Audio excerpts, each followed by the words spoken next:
Hey friends, this past weekend, myself and a couple of us from East Maine, we got the chance to hear a fellow named Hollis Half, who had been the chaplain for the Pirates and the Steelers for a number of years, gives a couple talks on Saturday. And one of the questions he asked us, he said this, he said, I want you to write this down now. I'm going to give you 1 minute to write down your answer to this. He says, I want you to list 3 to 5 sermons that have really impacted for the good your life and your faith in Christ. And give us a minute to do that. And he said, okay, well, I'll give you another minute to answer this question. I want you to write down 3 to 5 experiences that have really impacted for the good your life and faith in Christ. And he gives us a minute to do that. And he said, okay, one more question. I want you to write down 3 to 5 people who've really impacted for the good your faith and life in Christ. And this room, about 100 people, or maybe 1 or 2 that had a sermon or 2 that they'd written down. The rest of us had a blank piece of paper on that one. A few more had experiences. Everybody though could name some people who really impacted their faith in Christ. And that's not to say that sermons, Sunday school lessons, and all that's unimportant.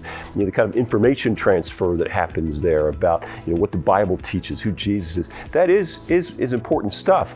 And it's foundational, but it's really it's seeing this Christian faith thing worked out in the lives of real people that really helps us to get it in good ways. And I'm even learning that even with sermons and Sunday school lessons and that, it's not even just the information, the biblical stuff that you give. It's the people listening's encounter with the person of the preacher and teacher that helps communicate a lot. Well, anyway, what's a church, friends? A church is really a community of people that together is seeking to follow Jesus. And so a big part of what we're about, it's not just offering sermons and Bible studies and service projects and stuff like that, but it's giving you opportunities to really rub shoulders with other followers of Jesus, with other people.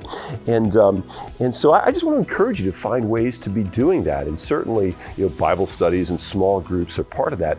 But so also are opportunities like this morning. There were 4 ladies serving together in the kitchen for the Lenten breakfast. You think of the conversations that happen while you're doing that.